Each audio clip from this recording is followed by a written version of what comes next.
Hello everyone, welcome to our YouTube channel. इस video के अंदर हम लोग एचडीएफसी बैंक लिमिटेड का एनालिसिस करने वाले हैं और देखने वाले हैं कि कहां पर इसका बाइंग रेंज अच्छा बनता है, कहां से अगर एंट्री की जाए तो ये स्टॉक हमें अच्छा रिटर्न बनाकर दे सकता है।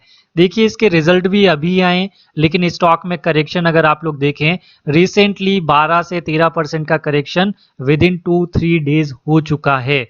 तो इस टाइम पर क्या होता है, लॉन्ग टर्म के लिए अपॉर्चुनिटी बनती है, वो हम डिटेल से डिस्कस करेंगे। चैनल पर पहली बार आए तो चैनल को सब्सक्राइब जरूर कीजिएगा और फाइनल डिसीजन लेने से पहले अपने फाइनेंशियल एडवाइजर से सलाह जरूर लीजिएगा।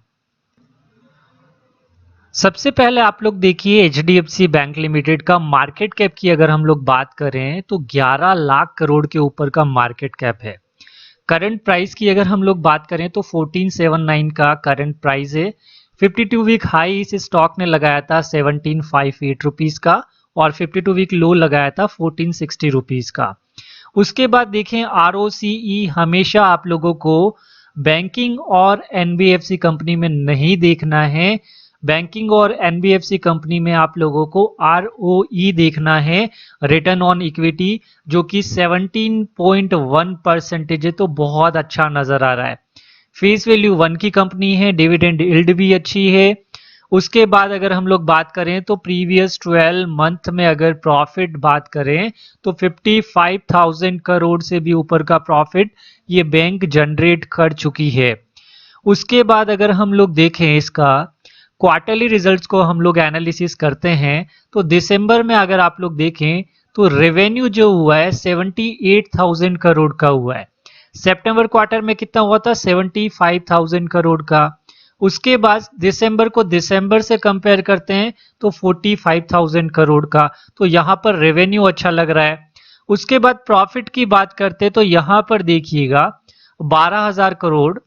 उसके बाद देखिए सितंबर में प्रॉफिट 17,000 करोड़ और उसके बाद दिसंबर में 17,718 करोड़ का प्रॉफिट जनरेट हुआ है।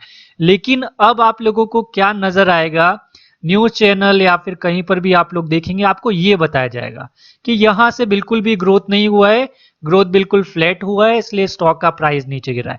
लेकिन आप लोग देखिए, दिसंबर से दिसंबर अगर आप लोग कंपेयर करेंगे तो प्रॉफिट अच्छा खासा बड़ा है, यानी कि यहां पर क्वार्टरली ट्रेंड में ज्यादा बड़ा इफेक्ट नजर नहीं आ रहा है, फिर भी स्टॉक प्राइस नीचे गिर गया है। तो ये हमारे लिए एक बाइंग अपॉर्चुनिटी बनेगी, स्पेशली लॉन्ग टर्म इन्वेस्टमेंट के लिए। एचडीएफसी बैंक का स्टॉक जो है अगले साल में अच्छा रिटर्न बनाकर दे सकता है। अभी चार्ट पर भी मैं आप लोगों को बताऊंगा कि कौन से लेवल्स पर अगर हम लोग बाय करते हैं तो हमें अच्छा रिटर्न इस स्टॉक में मिल सकता है। अब हम लोग देखेंगे इसका profit and loss statement year wise. तो ईयर वाइज अगर आप लोग देखें, मार्च 2012 से अगर कंपेयर करते हैं तो हाईएस्ट एवर रेवेन्यू है। उसके बाद नेट प्रॉफिट की बात करते हैं तो नेट प्रॉफिट हाईएस्ट एवर है और स्टॉक का प्राइस हमें नीचे मिल रहा है।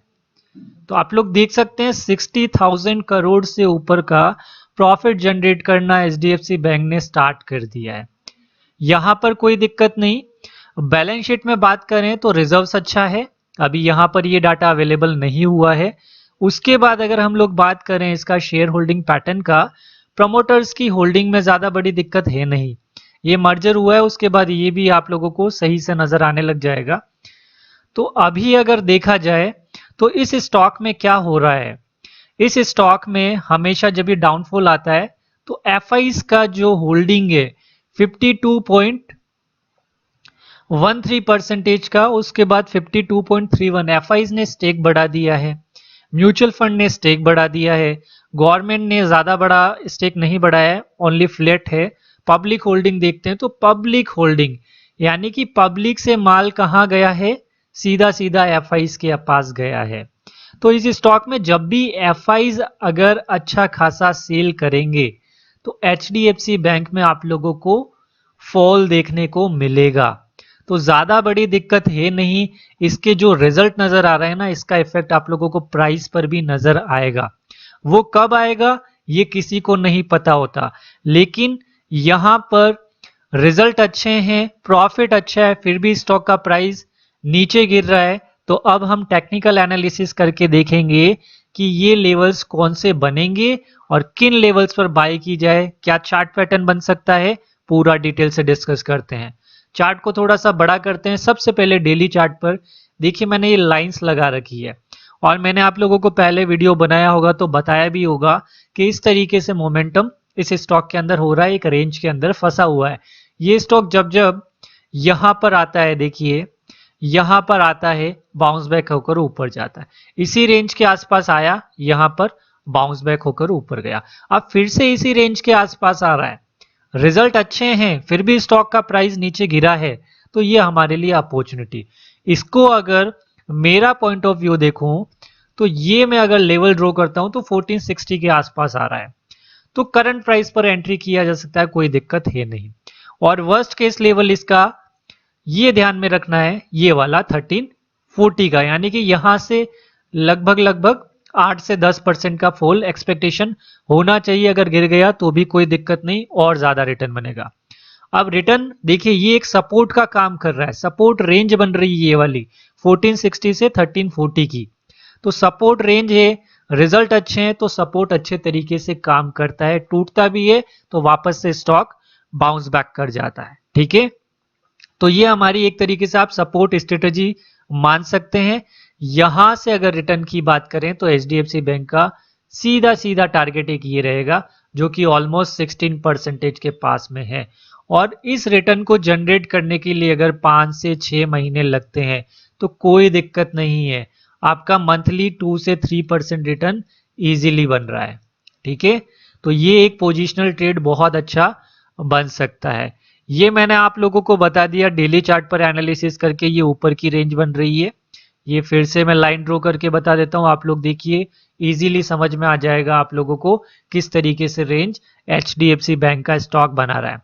वीकली चार्ट पर चलते हैं, वीकली चार्ट पर क्या कुछ नजर आ रहा है वो भी देखते हैं। वीकली चार्ट पर जब हम देखते हैं तो वीकली चार्ट पर भी देखिए इतने अच्छे तरीके से बढ़ रहा था और एक ही वीक में डाउनफॉल आ गया और अपने एक अच्छे सपोर्ट के आसपास आया है। 1340 का तो बहुत अच्छा लेवल है, और 200 ऐसे में जो वीकली चार्ट पर है, अगर पूरी ड्राइंग को अगर मैं रिमूव कर दूं तो आप लोग देखिएगा ये स्टॉक अपने आज तक के वीकली चार्ट को बहुत अच्छे तरीके से फॉलो करता है। वर्स्ट केस में ये 2020 का टाइम पीरियड था, वर्स्ट केस में 200 मूविंग एवरेज के नीचे आया, डबल बॉटम बनाया, डब्ल्यू और ऊपर की तरफ चल दिया। ये देखें यहां पर आया, वीकली स्ट्रेटेजी में कितने अच्छे तरीके से हम लोग इस स्टॉक को पकड़ते हैं, पिक करते हैं। आप लोग देखिएगा ये एक्सपीरियंस से आएगा आप लोगों को। देखिए यहां आया एक green candle and then return आपके सामने। अब यहां आया, अब जो 200 दिन का मूविंग एवरेज दिखा रहा है वो 1443 का लेवल 1443 का लेवल दिखा रहा है, तो अपने वीकली मूविंग एवरेज के आसपास आने वाला है स्टॉक। यहां से अगर कंसोलिडेट होता है तो यहां से हमें देखिए आप लोग सीधा सीधा अगर यहां मिलता है 1440 के आसपास से, यहां से सीधा आप लोगों का एक ट्रेड 6 महीने के लिए रेडी हो जाएगा। साल का 40% रिटर्न कमाना है, 6 महीने में 15 से 20% के ट्रेड ढूंढने हैं। तो ये मैंने आप लोगों को डिटेल से एनालिसिस करके बताया, प्राइस मोमेंटम बताया, थंबनेल में मैंने सपोर्ट एंड रेजिस्टेंट स्ट्रेटेजी मैंने बताया है, लेकिन यहाँ पर मैंने आप लोगों को 2 स्ट्रेटेजी बताई है, मूविंग एवरेज स्ट्रेटेजी भी बताई। ठीक है, और 200 सिंपल मूविंग एवरेज अगर वीकली का देखें तो बहुत अच्छा फॉलो करता है, आज तक देख लीजिए। ये आप लोग देख सकते हैं क्लियर कट यहां से रिटर्न मिलता है, तो 15 से 20% का रिटर्न पोटेंशियल अवेलेबल है, और 20% का रिटर्न 5 से 6 महीने में कम नहीं होता है। 30 to 40% रिटर्न अगर आप लोगों को ईयरली मिलता है तो विद इन 3 ईयर्स आप लोग अपना पैसा डबल कर सकते हैं। तो इसी तरीके का साइकोलॉजी आप लोगों को मार्केट में रखना है। आई होप आप लोगों को ये वीडियो पसंद आया होगा, और इस वीडियो को ज़्यादा से ज़्यादा शेयर कीजिएगा, और चैनल पर पहली बार आए तो चैनल को सब्सक्राइब ज़रूर कीजिएगा। Thank you for watching this video.